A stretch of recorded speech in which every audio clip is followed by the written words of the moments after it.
Well, hello everybody, and welcome to our next session for the conference. Hey Billy, how are you? I'm good, Lindsay. How are you? Doing fine. I'm excited to have you here. For everyone that might not know you, Billy is the Executive Director of the Center for Sustainability and Economic Performance at the Urban Land Institute.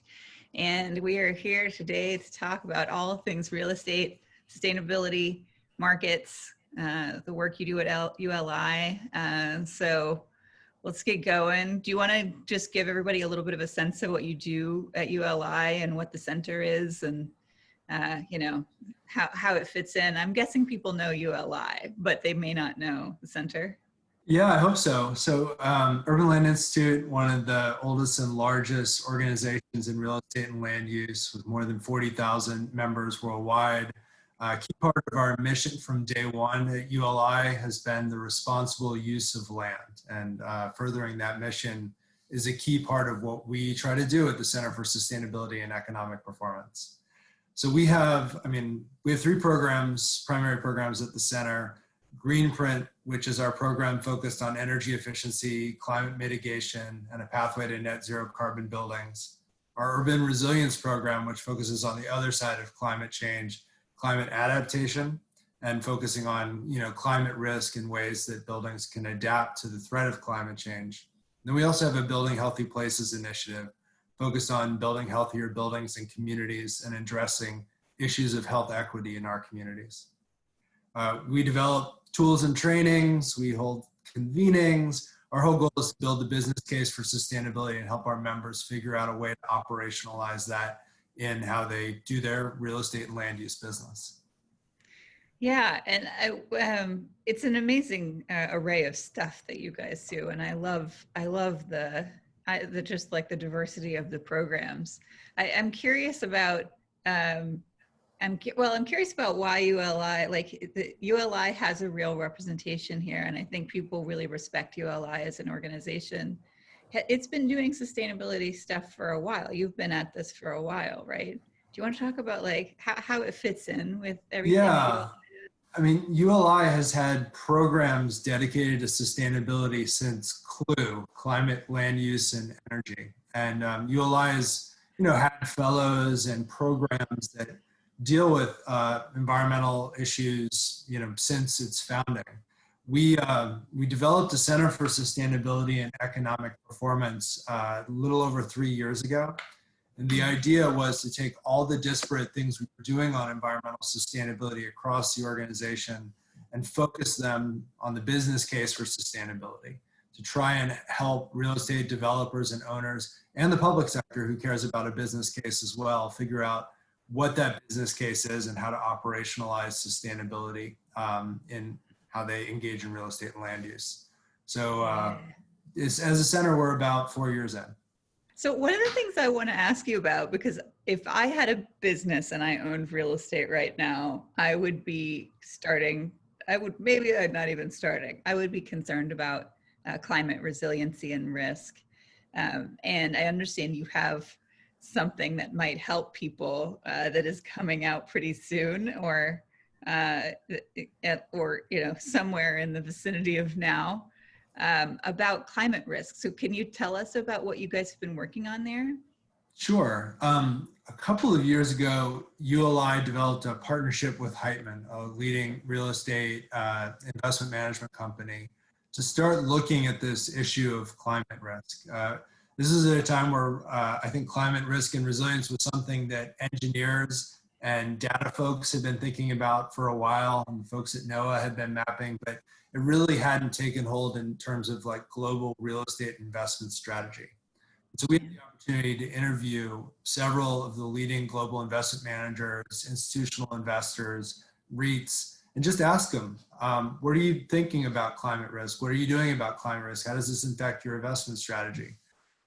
2 years ago, the answer was, we're really scared, but we don't really know if we're at the right level of scared. We are starting to understand physical risk, mainly floods, and we're going to price this into our investment strategy, but we don't know when and we don't know how yet, but get ready. So it was an interesting message to get from the global real estate investment community. But we've been following up to interview these same people over the last 2 years to see how their strategies have evolved. And coming out with a report later this month focused on how real estate investors are looking at market level risk, how they are doing market level analysis on climate risks for cities, and how that's informing their current and future real estate investment strategy. We found that these real estate companies have gotten really sophisticated really fast on physical risks. They understand the current and future physical risks to their buildings and their portfolio, and they're taking steps to mitigate that. They're investing in more resilient design at the asset level. They are pricing this into their transactions, their acquisition and disposition strategy. And they're even starting to think about divesting from certain properties that pose too high of a risk. Now they're looking at cities, and the ecosystem of a city's economics is phenomenally complex, but there are some key performance indicators that they're starting to centralize around about how they can better assess the current and future state of a city and how climate risk will affect their investment strategy in those cities. It's pretty cool stuff. That is very cool stuff. It's so fascinating to understand. But I mean, ultimately, this is the kind of stuff I think for those of us who've been working on sustainability in buildings for a while, like we were expecting to see some of this happen, because it really is just a question of starting to quantify and internalize the external costs of a lot of the decisions that get made in real estate. But it's just fascinating to see like what a scale that can be done at, and the idea that real estate owners are going to start understanding what might happen to cities as this century, rolls itself out is pretty cool. Yeah, to put it in personal context, 4 years ago, I was a sustainability director for a real estate investment trust. And when I was asked about climate risk, my general answer was the same answer as the rest of the industry, which was, well, we have insurance for that. That's not really an acceptable answer anymore. And it's really interesting to see how far people have come in understanding the physical risk posed by climate change at the asset and the market level. Yeah. I mean, I was just reading an article in New York Times not too long ago about California and fires and the insurability of homes. So it's partially because you can't rely on insurance that much anymore.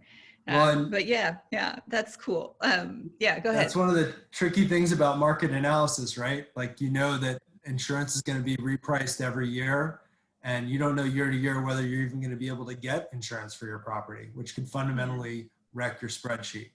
But sometimes city and state actors will step in, disrupt the market, at least in the short term, to protect you from those losses. So it's just really complex and really hard to predict all of these forces at work, figuring out how to price these topics. Yeah.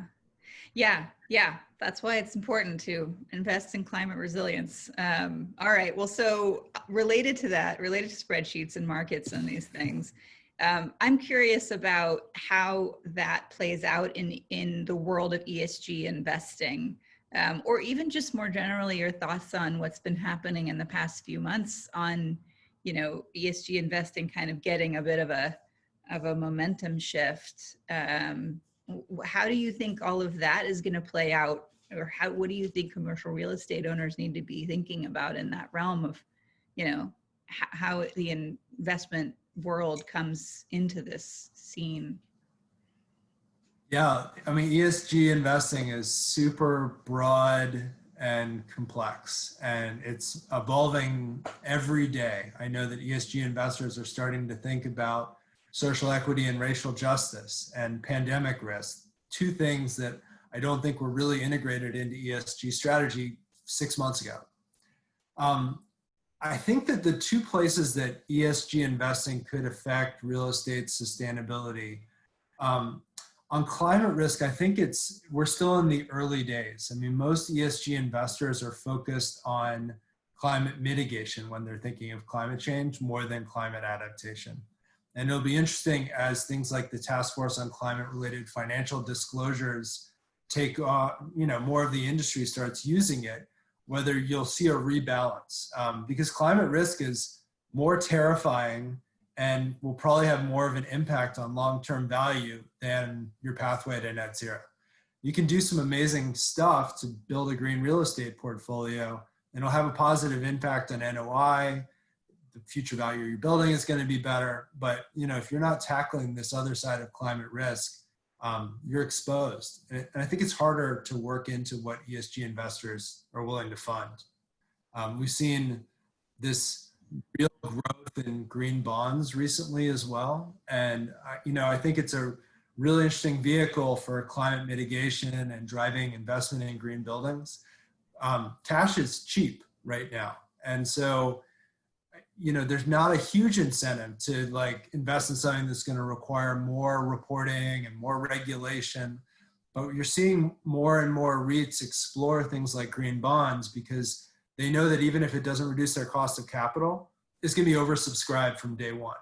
And that exposes them to a whole different pool of investors who may not be big real estate investors, but may be really big ESG investors. And this is a way for them to quickly round out the real estate portion of their ESG portfolio and to have some sort of, not a certification, but some level of due diligence and assurance that the money they're investing in that green real estate product is going to actually go to sustainable investments in that portfolio. Yeah, I'm a huge fan of green bonds. I wonder if there are folks in the audience that haven't heard about green bonds or don't understand what they, how you pull that off. Could you share at least sort of what people do with green bonds and there are a couple public examples if you want to share some of the folks that already have announced their green bonds, just so we know that they're big. Yeah, so it's a tool of corporate debt, and people are using these green bonds to finance energy efficiency retrofits on existing buildings. They're using it to go after a higher level of green building certification on new construction. And some of them are using it to invest in renewable energy. So,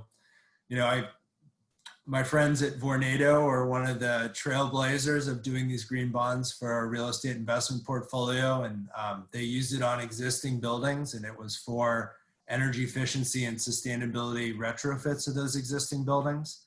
Vornado is really committed to sustainability. Energy efficiency is in their DNA. They like to buy big, old, awesome buildings and make them more awesome. So it fit really within their investment strategy as well. So seems to have worked out well for them. I think they would say that while it didn't reduce their cost of capital, it definitely brought some visibility to the work that they were doing.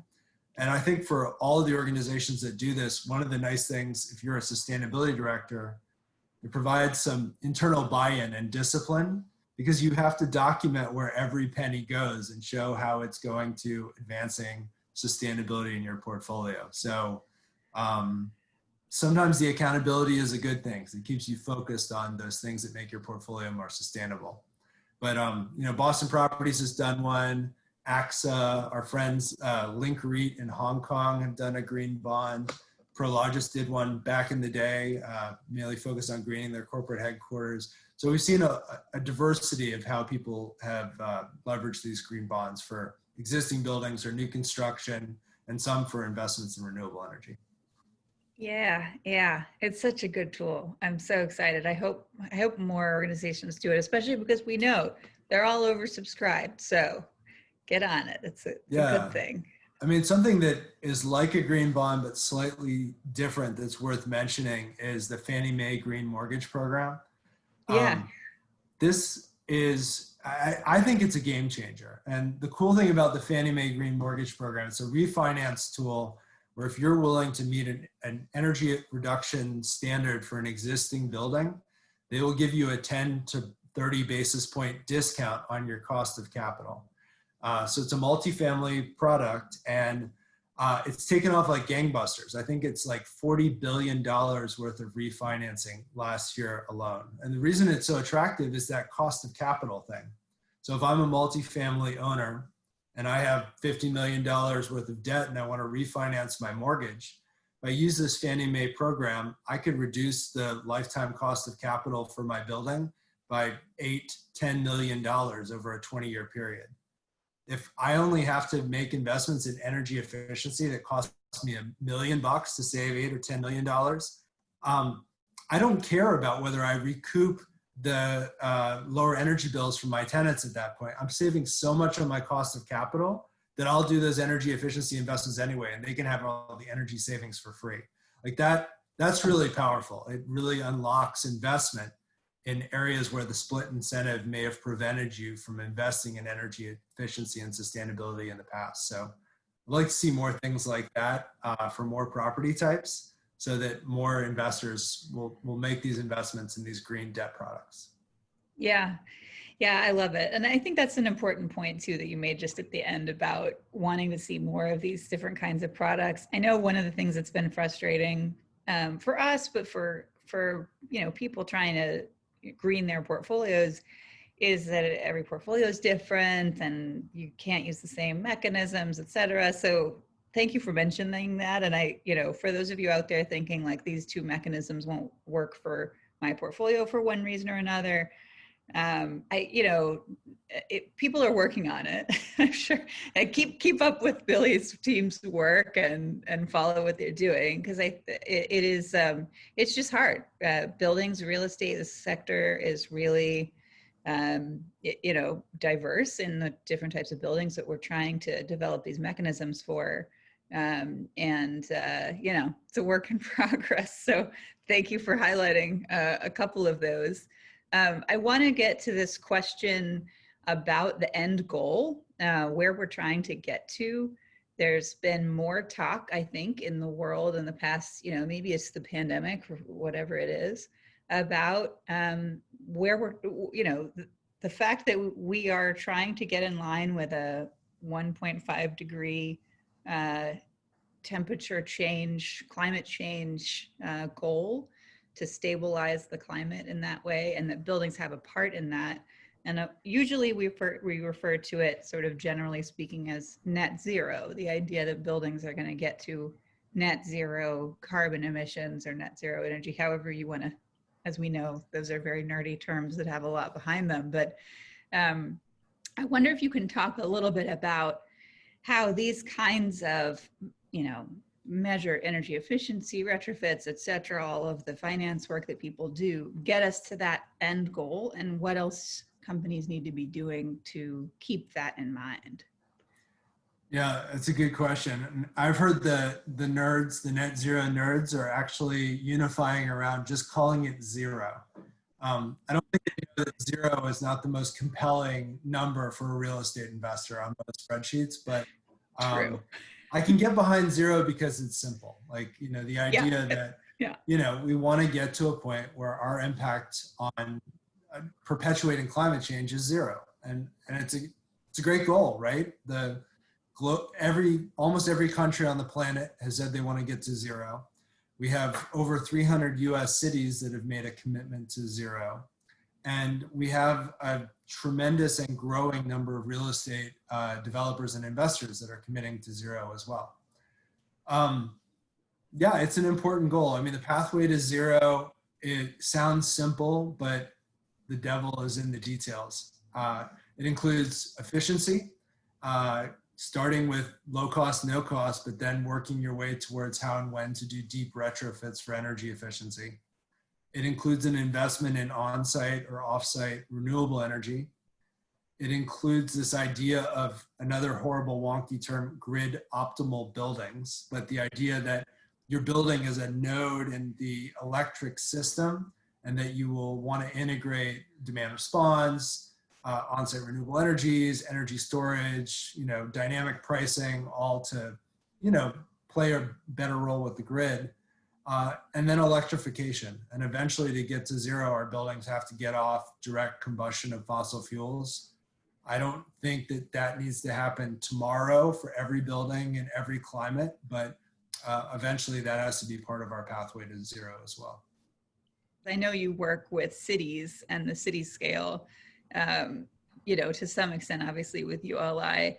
And I wonder if you can talk a little bit about the role that cities play in helping to make this transition happen for real estate.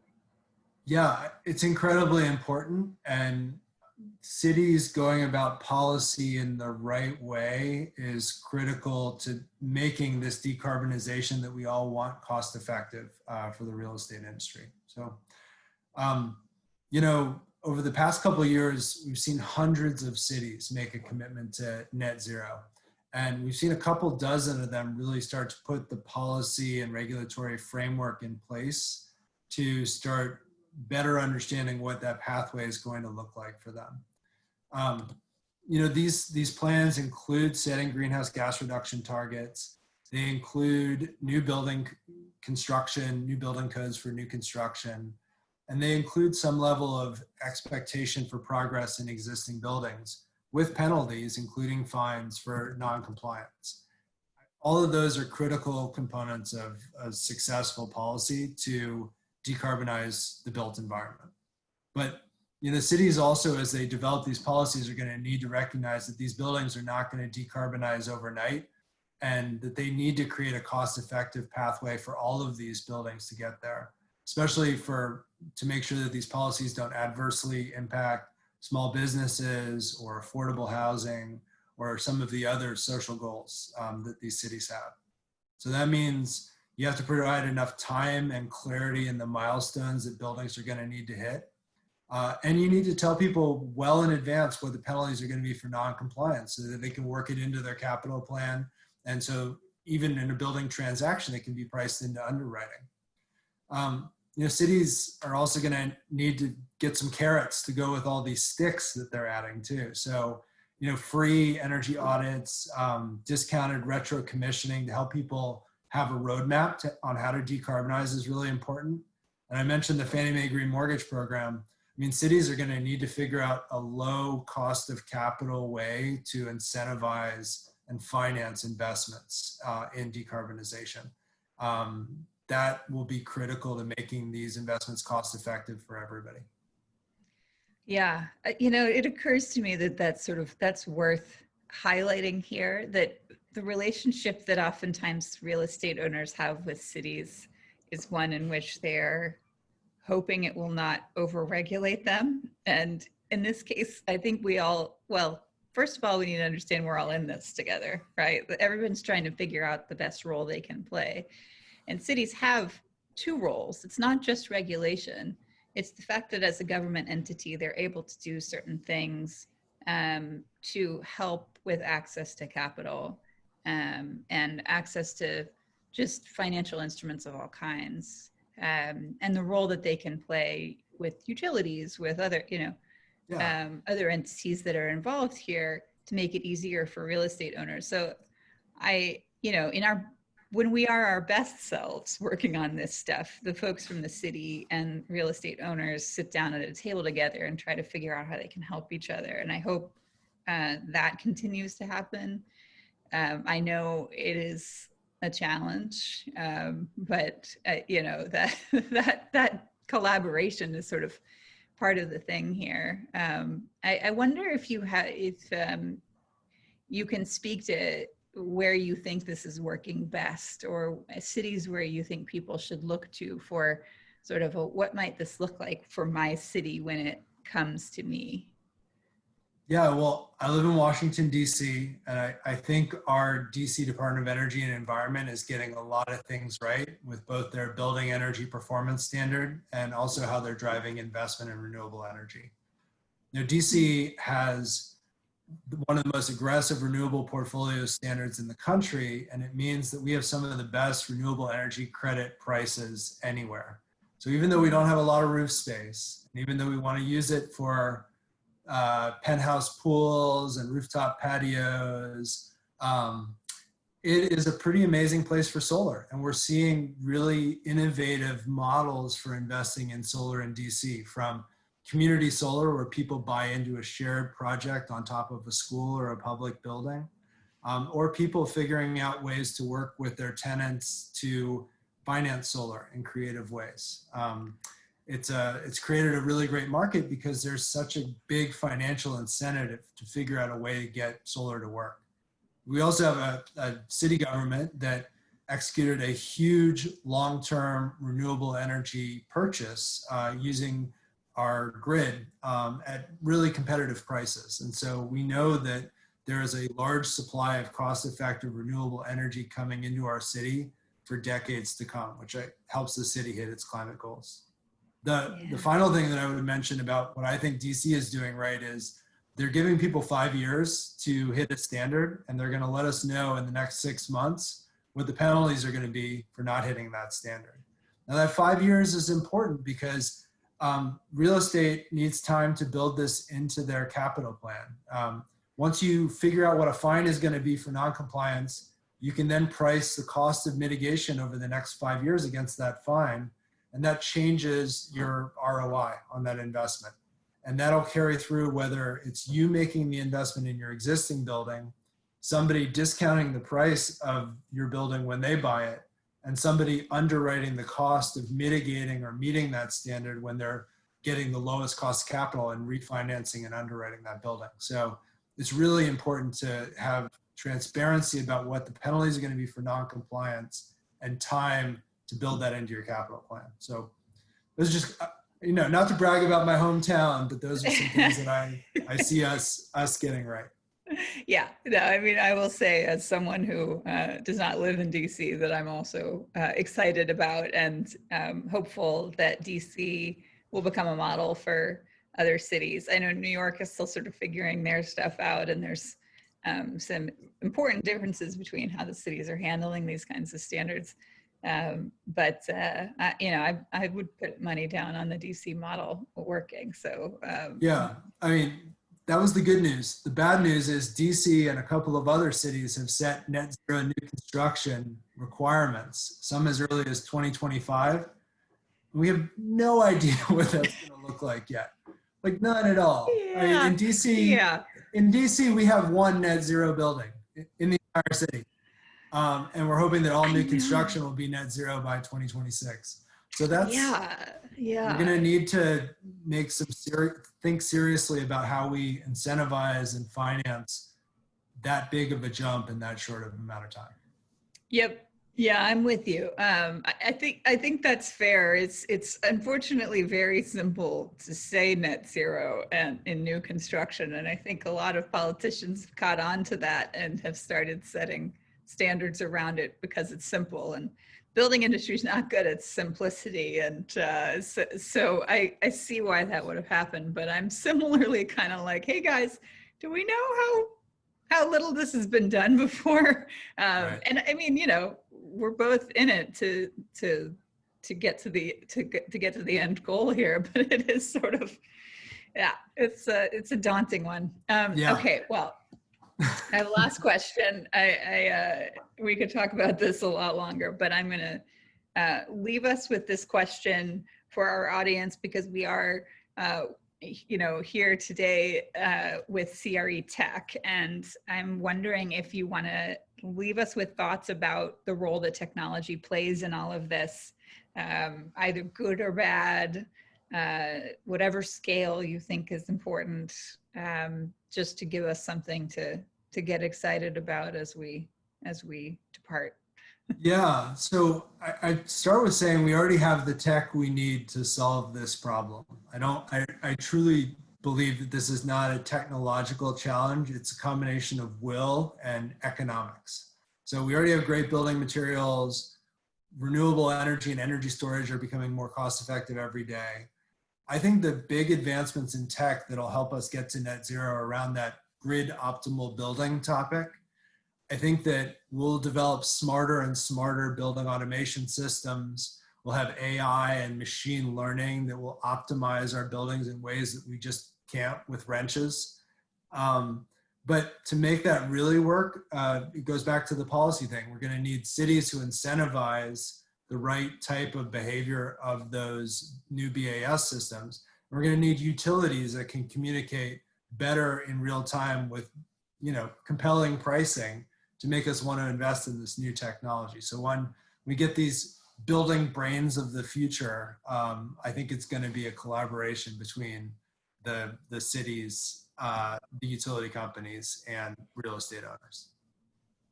That's a good one. Yeah. And I'll just restate, I agree with you. We have all the technology that we need to do this. And it is very cost effective technology. The thing we need now is for people to put it into their buildings. Yeah. just to make sure I'm really, Yes. highlighting that aspect. Yes. We do have a problem with adoption. Yes. And I mean, as we've said, hopefully this has been a good overview for everyone. The financing is there. The precedents of how this actually pays off are there. The risk is huge if you don't do it, et cetera. So thank you, Billy, for giving us this overview, which I think is pretty optimistic. I have to say, I'm happy to hear you're sounding Lindsay, positive. do I have time to plug 2 ULI tools that will help people with this effort? There you go. Absolutely. Great way to wrap up. So on the financing side, we've worked with our member leaders to develop a toolkit called Embedding Sustainability in Real Estate Transactions. And it helps you think through when and how to make these investments to decarbonize your building. So I'd encourage people to check that out. The second thing, we've worked with Empire State Realty Trust, at JLL and others on a toolkit called the Tenant Energy Optimization Program. It's a 10-step process for owners and tenants to work together on cost-effective, sustainable fit-outs. And I think that's a key part of achieving this decarbonization, is figuring out ways for owners and tenants to work together. So check those out. I think those will help people with their decarbonization journey. Absolutely, they will. That's a great one. And I'm glad we're leaving people with that ever important topic of tenants. You can go look at the resources on the ULI website for that. And with that, thanks so much, Billy. It's been a pleasure to have you. And thanks everybody for joining.